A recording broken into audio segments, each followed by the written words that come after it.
आज के कार्यक्रम में आपका स्वागत।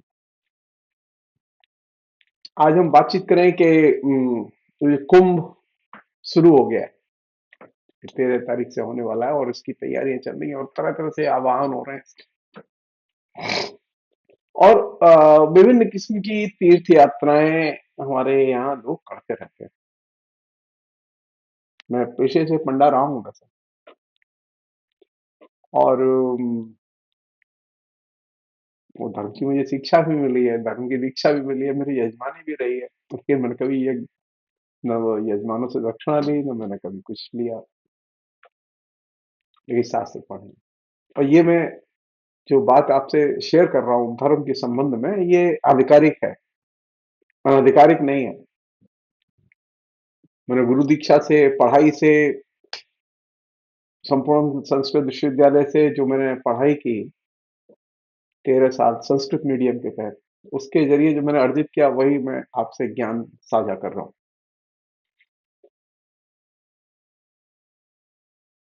जो लोग तीर्थ यात्रा के तौर पर कुंभ जाना चाहते हैं या तीर्थ यात्रा जाते हैं, उनके लिए भारत रत्न पीवी कांडे की एक बात बहुत मूल्यवान है।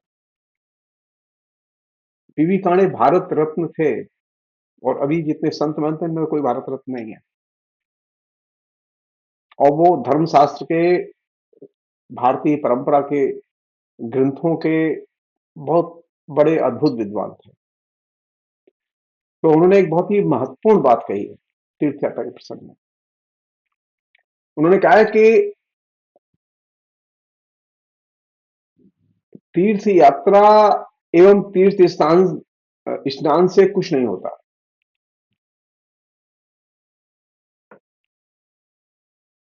जरूरी है हृदय परिवर्तन एवं पाप कर्म का त्याग, ये परमावश्यक है। बिना हृदय परिवर्तन किए, पाप कर्म का त्याग किए बिना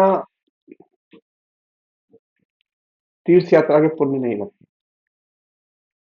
अब आप सोचें, हमारे यहाँ कितने संत महंत पाप कर्म कर रहे हैं और कुंभ जा रहे हैं। वो पाप कर्म क्या है, इनकी मैं चर्चा बाद में करूंगा मैं, ये पक्का।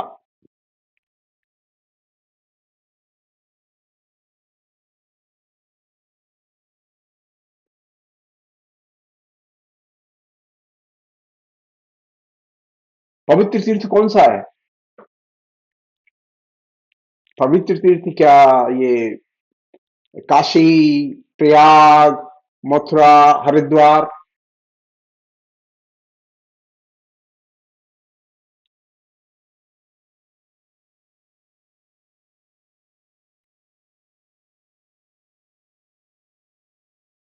विवेकानंद ने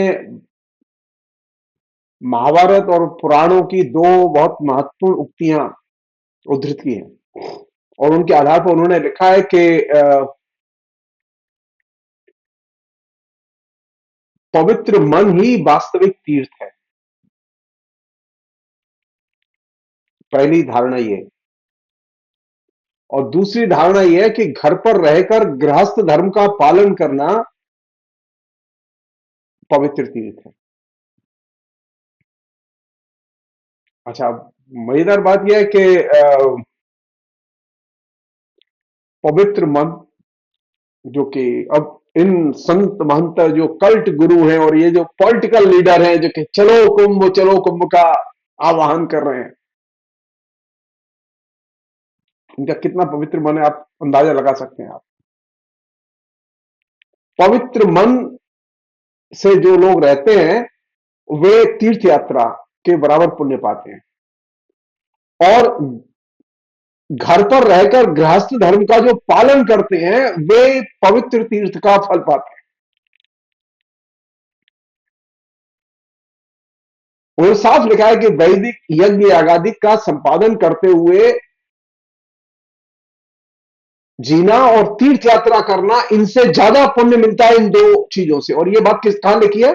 महाभारत और पुराणों में।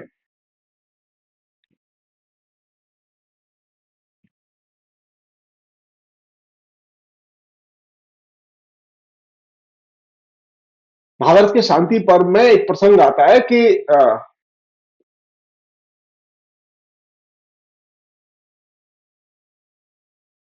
दो बड़े नामी लोग थे, तुलाधार और जंजली। और इनमें एक ब्राह्मण था, इसको अपने इन दोनों को अपने तपों पर बड़ा गर्व था।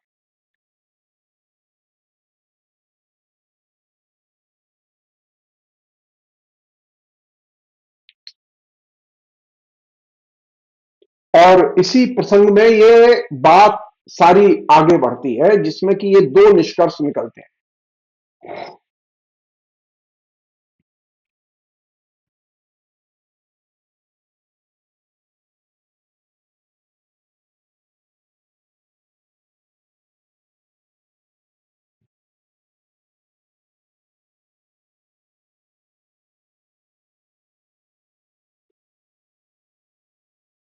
एक और चीज है, वो ये कि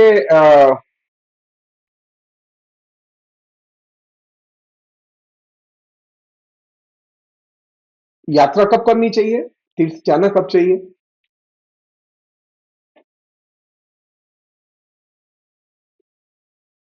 कुरु पुराण में एक जगह लिखा है कि जो व्यक्ति अपने धर्मों को या कर्तव्यों को छोड़कर तीर्थ सेवन करता है, वह तीर्थ यात्रा का फल न तो इस लोक में पाता है और न उस लोक में। और आप सोचिए, आप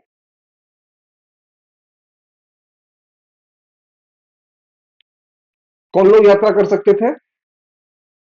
प्रायश्चित्ती विधुर या यायावर लोग, वे तीर्थ यात्रा कर सकते थे।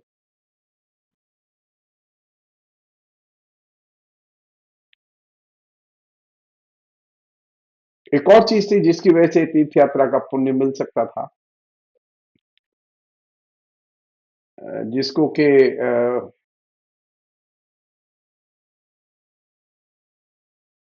वो ये कि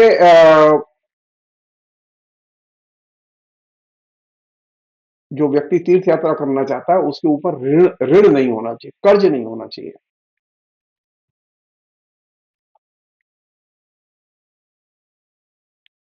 कर्ज नहीं होना चाहिए तो बहुत ही अजीब भी स्थिति है कि कर्ज तो यहाँ हर आदमी के पास है, मिडिल क्लास के।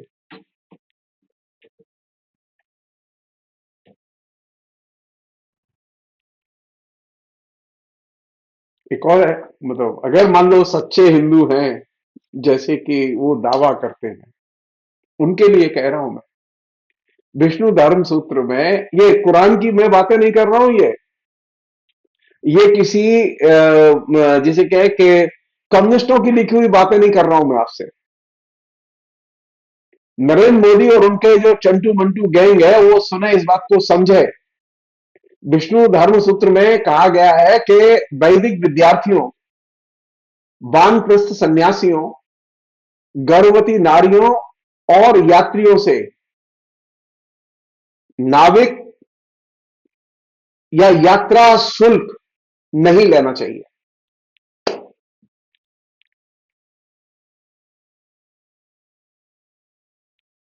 और अगर उनसे शुल्क लिया गया है तो उसे लौटाना चाहिए।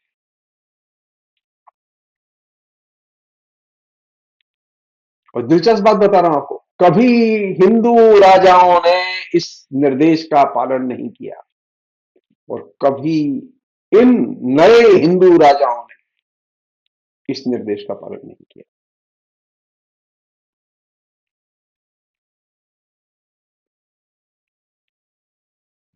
राजतरंगिणी एक बहुत महत्वपूर्ण ग्रंथ है। उस महत्वपूर्ण ग्रंथ में इस तरह की चीजों का उल्लेख मिलता है।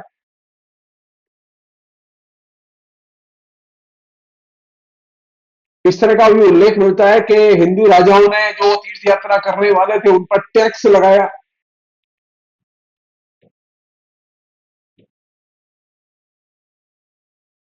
एक राजा सिद्धराज हुआ करते थे, 10,095 से लेके 1143 ईस्वी तक उनका शासन था। उन्होंने सोमनाथ जाने वाले यात्रियों से टैक्स वसूली की थी। महान हिंदू।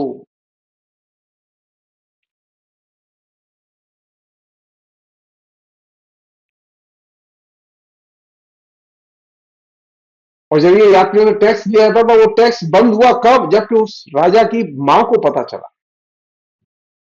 वो मां बिखर गई, उसने कहा कि नहीं, ये टैक्स नहीं दिया जाएगा। मुसलमान शासकों से भी इसने भी इसी तरह से टैक्स वसूली की थी और टैक्स लगाया जाता था उनके जरिए।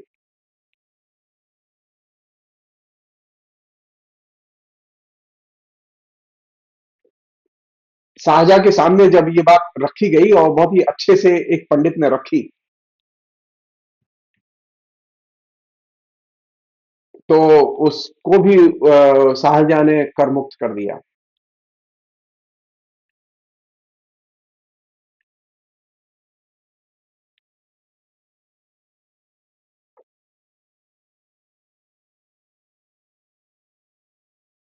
ये भी मतलब इंटरेस्टिंग चीज ये है कि अगर हमें सचमुच में तीर्थ यात्रा करानी है तो टैक्स नहीं लेना चाहिए, फ्री यात्रा करानी चाहिए, तो उसका पुण्य मिलता है। लेकिन यहां तो फ्री यात्रा है नहीं।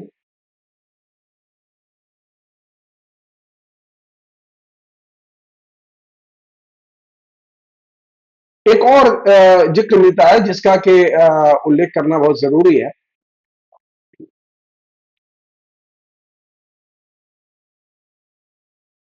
वो ये कि जो तीर्थ यात्रा करते हैं उन्हें क्या करना चाहिए? जो तीर्थ यात्रा करते हैं उन्हें एक दिन पहले से ब्रह्मचर्य व्रत का पालन करना चाहिए, उन्हें व्रत करना चाहिए। दूसरे दिन गणेश, देवी, पितरों की पूजा करनी चाहिए और अपने सामर्थ्य के अनुसार ब्राह्मणों का सम्मान करना चाहिए और लौटने पर भी वैसा ही करना चाहिए।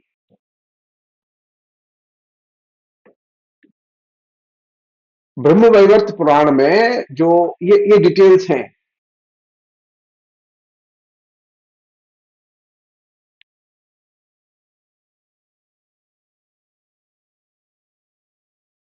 लौट के, तीर्थ से लौट के कम से कम 3 ब्राह्मणों का सम्मान करना चाहिए हर व्यक्ति को। अब मान लो अगर 40 करोड़ लोग लौटे और वे लौट के 3 3 ब्राह्मणों का सम्मान करें, तो ब्राह्मणों का तो कुछ तो लाभ होगा। लेकिन तीर्थ यात्रा से लौट के कोई भी ब्राह्मणों का सम्मान नहीं करता, कोई भी ब्राह्मणों को दक्षिणा नहीं देता, तो पुण्य कहां से लगेगा तीर्थ यात्रा का? ये वह चीज है जो कि आपकी शास्त्र में लिखी है।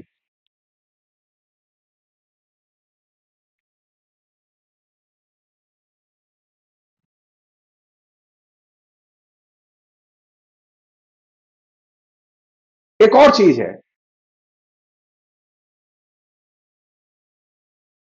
तीर्थ यात्रा के समय की ड्रेस अलग है। वो ड्रेस नहीं है जो आप पहनते हैं रोज।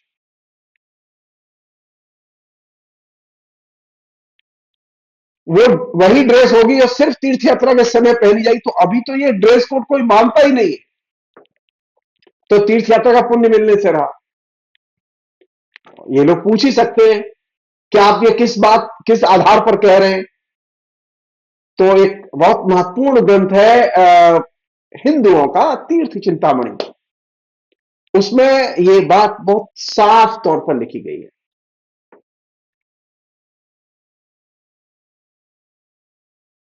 कि तीर्थ यात्रा करते समय अलग ड्रेस होगी जो कि आपके दैनंदिन जीवन में धारण की हुई ड्रेस नहीं होगी।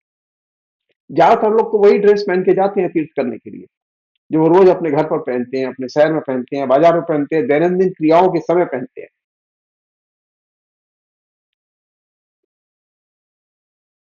यहां तक कि यह भी निषेध है कि जिन वस्त्रों को पहन के आपने भोजन किया हो वे वस्त्र भी नहीं पहने जाने चाहिए।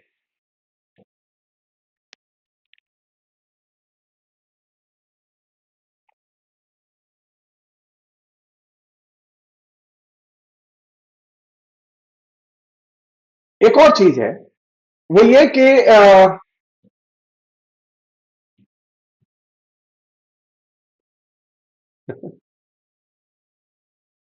तीर्थ यात्रा करते समय पैदल यात्रा करना बहुत जरूरी है।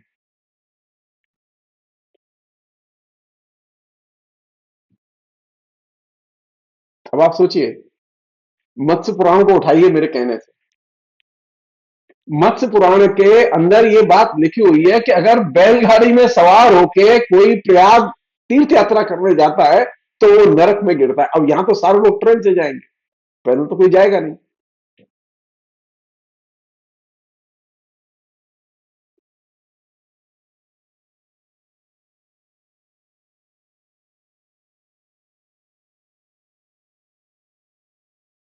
अगर किसी भी वाहन से सवार होके अगर कोई तीर्थ के लिए जाएगा तो उसे पुण्य नहीं मिलेगा, उसके सारे पुण्य वृथा जाएंगे।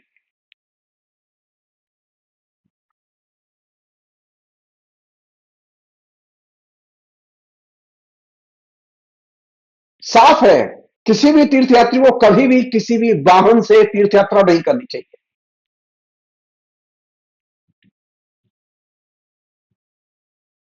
मत्स्य पुराण उठाएं और ये सब हिंदू पुराणों में लिखा हुआ है। ये अभी आपको न मुरारी बापू बताएंगे न तमाम जो कल्ट गुरु राम भद्राचार्य से लेके सुभद्राचार्य तक जो तमाम लोग वहां घूम रहे हैं, ये कोई नहीं बताएगा आपको। इनसे पूछा जाना चाहिए कि पुराणों में जो लिखा हुआ है उसका पालन क्यों नहीं कर रही है जनता और क्यों नहीं कर रही है ये लोग। अगर ये सच्चे हिंदू हैं और सचमुच में हिंदू धर्म की सेवा करना चाहते हैं तो वहां जो लिखा है उसका पालन करें। तो ये तो बड़ी बड़ी गाड़ियों से जाएंगे, मुख्यमंत्री भी गाड़ी से जाएंगे, प्रधानमंत्री भी वाहन से जाएंगे, हवाई जहाज से जाएंगे, गाड़ी से जाएंगे, हेलीपैड पर उतरेंगे। तो कुंभ का पुण्य तो मिलने से रहा, तीर्थ का पुण्य मिलने से रहा।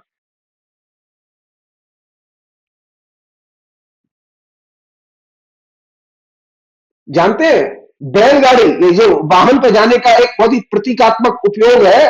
बैलगाड़ी से जाने से या किसी वाहन पर सवार होकर जाने से किस तरह का फल मिलता है?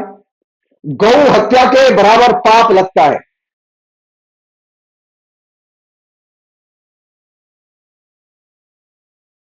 जो घोड़े पर सवार होकर जाते हैं उनको कोई पुण्य नहीं मिलता।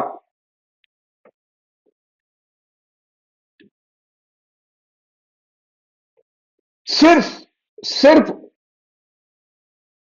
पैदल तीर्थ यात्रा करने पर ही फल की प्राप्ति होती है।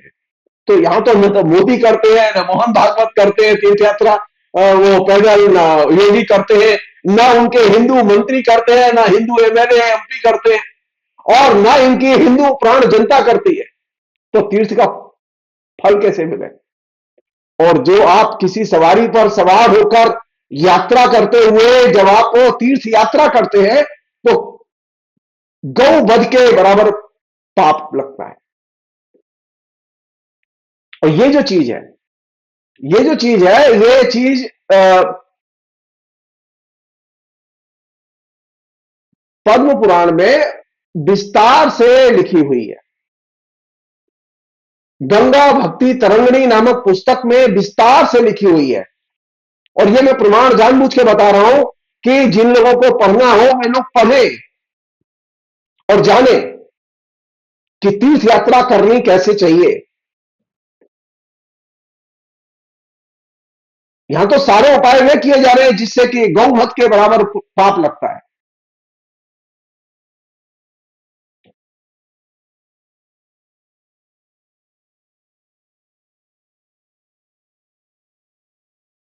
एक और चीज बहुत ही मजेदार चीज है। मान लो जो लोग वाहन से चलते हैं तो उन्हें खाली एक ही फल मिलेगा, वो नहा लिए, इससे ज्यादा कोई फल नहीं मिलेगा।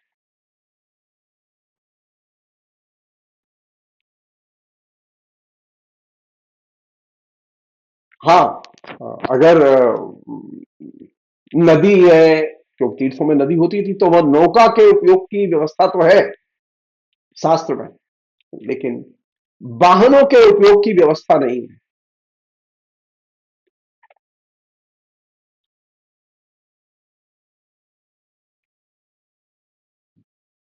एक और चीज है, तीर्थ की यात्रा करते हैं तो संकल्प लेना चाहिए। अब आप पता करके देखिए कितने लोग संकल्प बोल के, लोगों को क्या, पंडितों को संकल्प नहीं मालूम पूरा, संकल्प का अर्थ नहीं मालूम, वो धर्म बचेगा कैसे?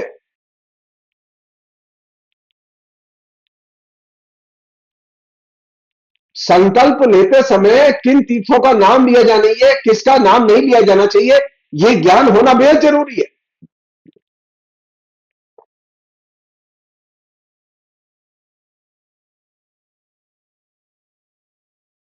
जब आप प्रयाग जा रहे हैं तो संकल्प में प्रयाग का नाम लिया जाना चाहिए।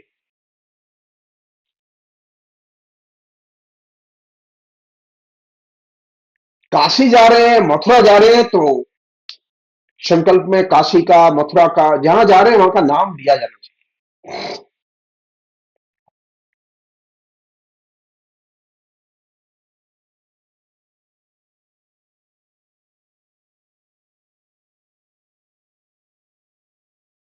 और ये तीर्थ प्रकाश करके एक ग्रंथ है, उसमें इसका उल्लेख है कि आखिर तीर्थ जाते समय जब संकल्प लें तो क्या बोलें।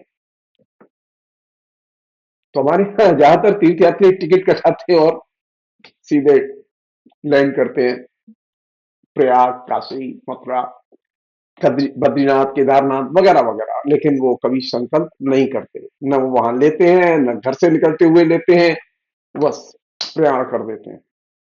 तो हिंदू धर्म बचे कैसे? हिंदू धर्म की परंपराओं का पालन किए बिना क्या हिंदू धर्म बच सकता है? नहीं।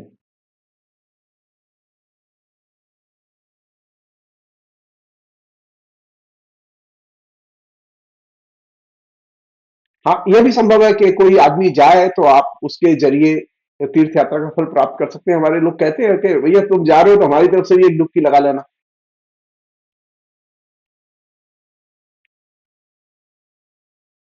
वो आदमी जब जाए और उससे जब पहले व्यवस्था ये थी कि वो आदमी जब जाता था उससे ये कहते थे कि तू उसका एक तिनका अपने हाथ में रख और उसको डुबकी लगा देना, तो ये मान लिया जाएगा मैंने डुबकी लगा दी।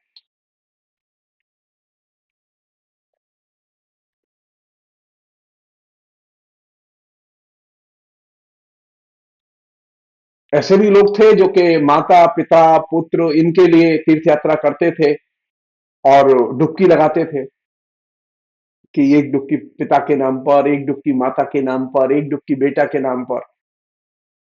अब तो ये सब जानते नहीं है लोग।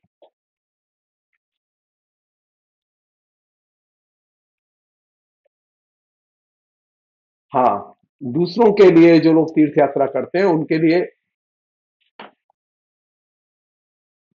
पुण्य का 16वां अंश प्राप्त होता है, पूर्ण पुण्य प्राप्त नहीं होता,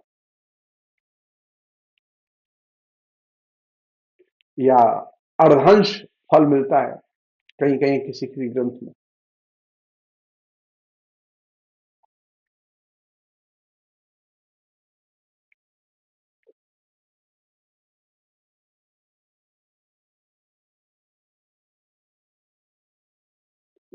पहले ये था कि जो अमीर लोग थे, राजा लोग थे, वे तीर्थ यात्राओं के विशेष अवसरों पर, इवेंट्स पर वो व्यवस्था करते थे। कहीं कोई धर्मशाला बना रहा है, कहीं कोई टेंट लगवा रहा है, कहीं कोई कुछ कर रहा है, वो बहुत सारी व्यवस्थाएं करते थे। तो इस काम में जो धन खर्च होता था वही खर्च करते थे और इसका उन्हें थोड़ा बहुत पुण्य भी मिलता था।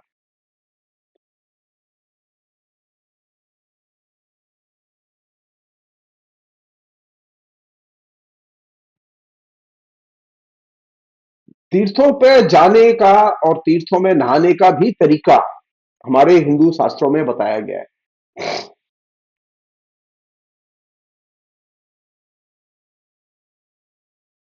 और उसकी डिटेल्स में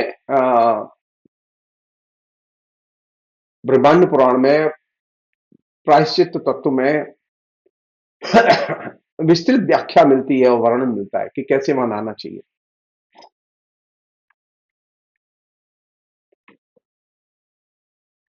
एक और चीज है जिसकी कि मनु के लोग हैं ना, ये मनु स्मृति को मानने वाले, मनु ऋषि को मानने वाले, और ये जो मनु के ऊपर तो ये लट्टू है लोग, तो इनसे एक बात जरूर पूछी जानी चाहिए जो मनु चाहते थे, मनुस्मृतिकार चाहता था। उन्होंने कहा कि ये जो ब्राह्मण और ये जो तमाम किस्म के पंडित, संत महंत, जो तीर्थ स्थान पर मिलते हैं, उन ब्राह्मणों की, उन पंडितों की, उन संत महंतों की योग्यता की परीक्षा की जानी चाहिए। ये कौन कह रहा है? मनु। संविधान की जरूरत नहीं है इसके लिए, संविधान का कोई लेना देना नहीं है इससे। धर्म साक्षरता के लिए जरूरी है कि ये जो तीर्थ स्थानों पर जो ये जो पंडित पुजारी महंत संत महंत ये जो मिलते हैं, उन ब्राह्मणों की योग्यता की परीक्षा की जानी चाहिए। और ये चीज तीर्थ चिंतामणि में है, कल्पतरु नाम के ग्रंथ में है,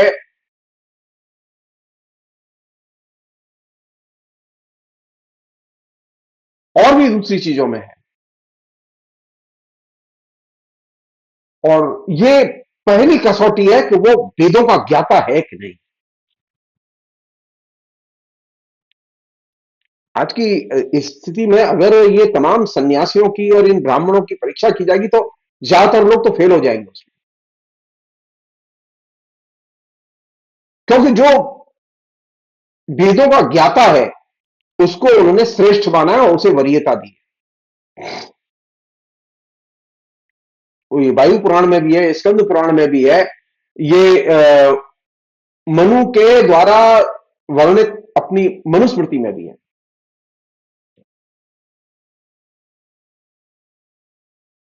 जो लोग ये कहते हैं ना कि ब्राह्मण ब्राह्मण ब्राह्मण, ब्राह्मण की पहचान इससे है कि वो वेदों को जानता है कि नहीं जानता, वैदिक कर्म करता है कि नहीं करता। ब्राह्मण की पहचान इससे नहीं है कि वो ब्राह्मण के कुल में पैदा हुआ है।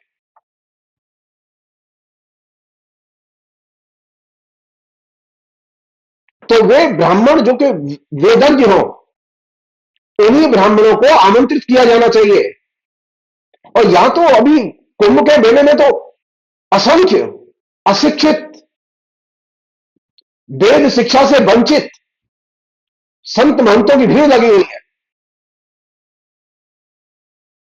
ऐसे लोगों की भीड़ लगी हुई है जो हेट कैंपेन करते हैं, अमानुष किस्म के लोग हैं।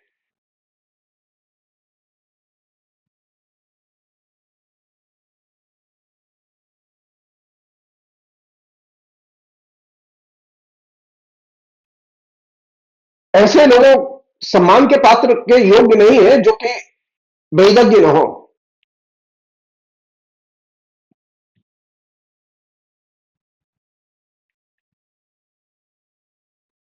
एक अन्य चीज जिस पर के कायदे से ध्यान देना चाहिए वो ये कि आ, जो दक्षिणा की याचना करे, जो लोभी हो, वो भी सम्मान के योग्य नहीं। उनके लिए लिखा गया है, जो ये लोभी किस्म के ब्राह्मण हैं जो कि दक्षिणा की याचना करते हैं, उनके लिए लिखा गया है कि वो हमेशा कर्ज में रहते हैं। ये शास्त्रोक्त शाप है।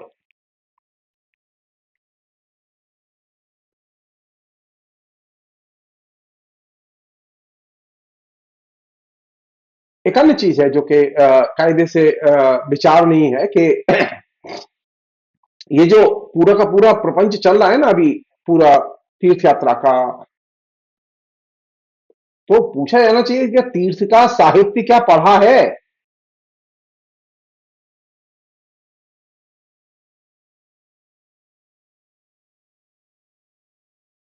तीर्थों के बारे में, तीर्थों से जुड़ी हुई कहानियों के बारे में तकरीबन 40,000 से अधिक कहानियां हैं।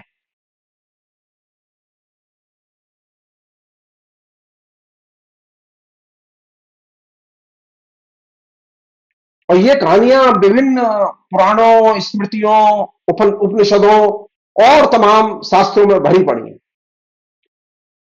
भारत रत्न पीवी काणे ने इनका जिक्र किया है।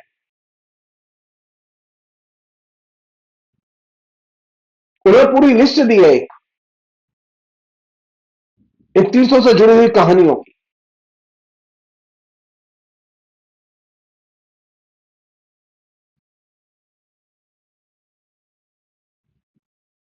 एक और चीज है जो कि बहुत ही इंटरेस्टिंग चीज बता रहा हूं मैं।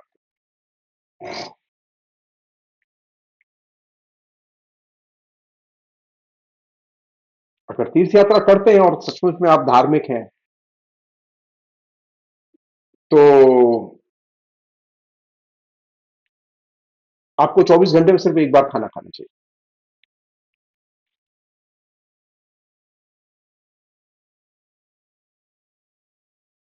और अगर मान लो एक दिन से ज्यादा रहेंगे तो फिर दूसरे दिन आपको बिल्कुल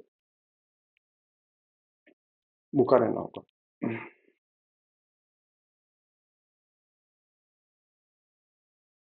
और इसके लिए आपको संकल्प लेना बहुत जरूरी है।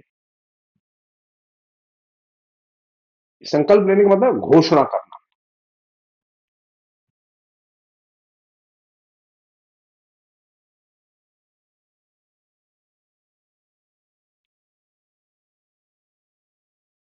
और इसमें जो है को एक खास तरह का वस्त्र होना चाहिए आपके पास में तीर्थ यात्रा करते समय। जो वेदज्ञ ब्राह्मण है, जो शास्त्रज्ञ ब्राह्मण है, उसे दान करना चाहिए।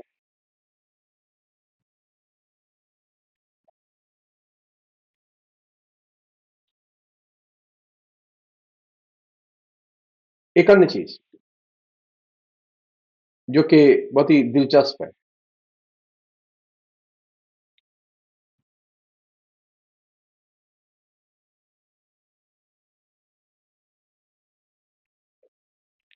अनेक शास्त्र हैं जिनमें के ये लिखा हुआ है कि तीर्थ पर जाएं तो जब तीर्थ यात्रा करें और तीर्थ पर रहें तो वहां व्रत करना चाहिए।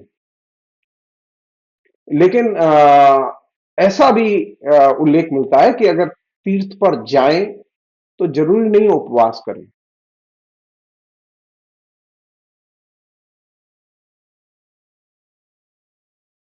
आप भोजन नहीं कर सकते, खाली सूंघ सकते हैं।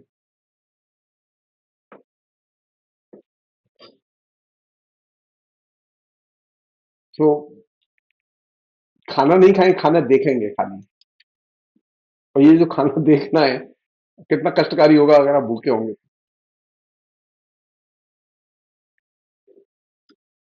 तीर्थ यात्रा के प्रसंग में ये जो उपवास, स्वच्छ वस्त्र, खास वस्त्र जो कि उसी तीर्थ के लिए होंगे, जो कि पहले नहीं पहनते होंगे।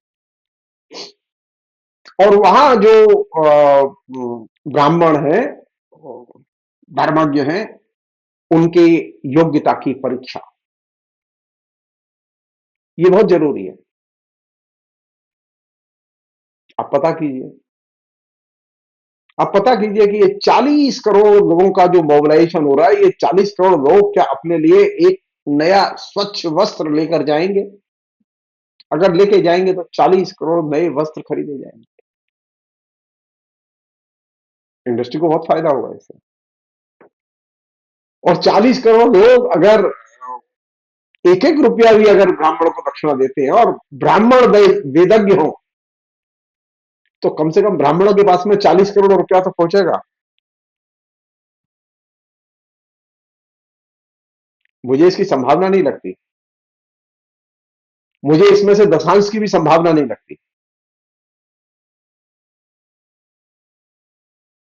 1000 भी अगर वैदिक ब्राह्मण मिल जाए तो बहुत है, जो कि मुझे एकदम संभावना नहीं लगती।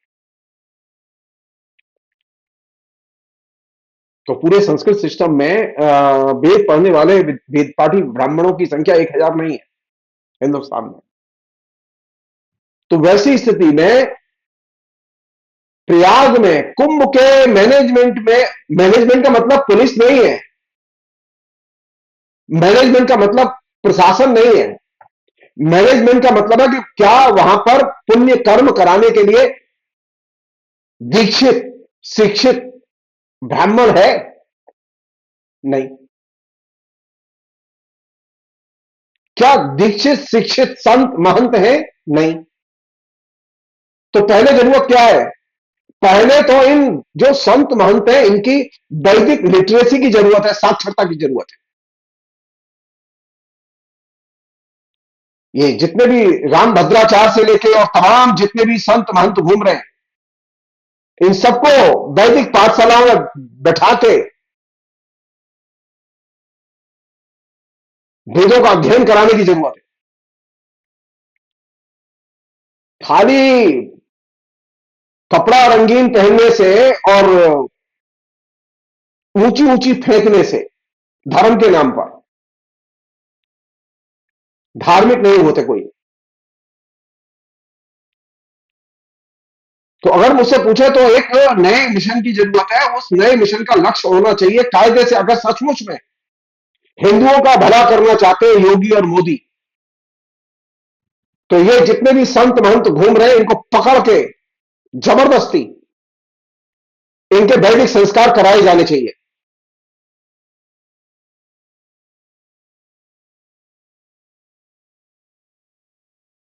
इनको बाकायदा वेदों की शिक्षा दिलाई जानी चाहिए कंपलसरी तौर पर।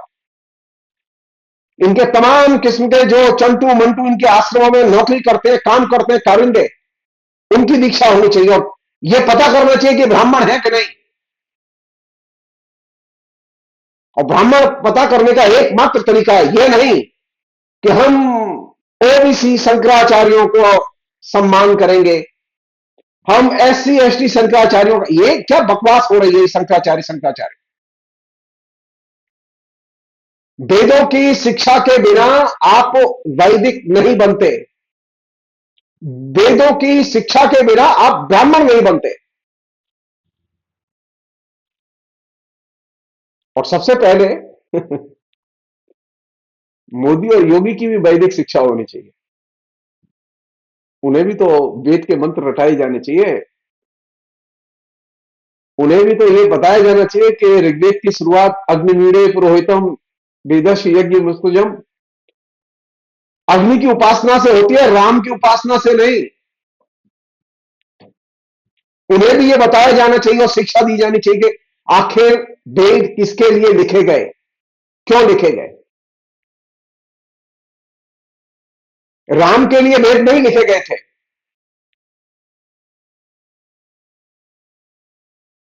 ये बात मैं जानबूझ के उठा रहा हूं कि ये जो तीर्थ यात्रा का प्रसंग है, ये धर्म का जो प्रसंग है, ये धर्म से, धर्म के शास्त्रों से इसका विचलन हो चुका है।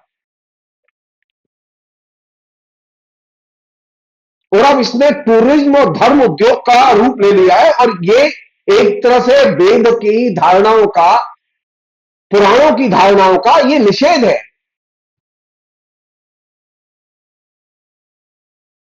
अर्थात जो मैंने आपको रेफरेंस बताए इसमें, आप वो उनका आप जाके अध्ययन कीजिए और अच्छे हिंदू बनिए। जो वेदज्ञ ब्राह्मण होंगे, जो वेदज्ञ संत महंत होंगे, जिन्हें शास्त्र ज्ञान होगा, वे कभी हेट कैंपेन नहीं करेंगे। वे कभी किसी से याचना नहीं करेंगे, डोनेशन नहीं लेंगे, दक्षिणा नहीं लेंगे।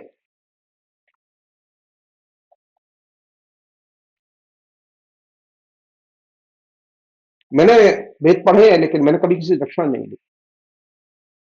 मैं दक्षिणा ले सकता हूं। मैंने ज्योतिष पढ़ी है लेकिन मैं ज्योतिष की कभी दक्षिणा नहीं ली। ये मैं बात क्यों कह रहा हूं? शास्त्र की एक सबसे सुसंगत शिक्षा है।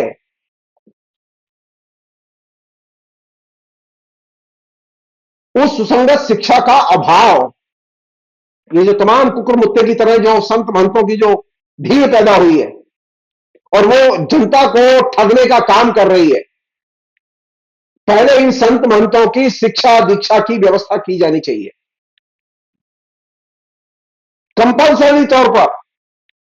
जो संत शिक्षा न ले उसे संतई करने के अधिकार से एकदम रोका जाना चाहिए। संत बनने का अधिकार उसी को है जो कि वेद पढ़े, जिसकी वैदिक शिक्षा हो ऑफिशियली। जिसकी वैदिक शिक्षा नहीं है उसे ब्राह्मण कहलाने का हक नहीं है। उसे दान पुण्य लेने का हक नहीं है। और जो लोग सचमुच में हिंदू हैं और हिंदू धर्म को मानते हैं और हिंदू शास्त्र को मानते हैं, तो वो कम से कम पहला काम तो ये करें कि जब वो वहां जाए तो वो नए वस्त्र पहने जो पहले कभी ना पहने हो। दूसरी चीज, वो जाने के पहले ये सोचे कि तीर्थ यात्रा करना सही है या घर में रह के गृहस्थ धर्म का पालन करना सही है।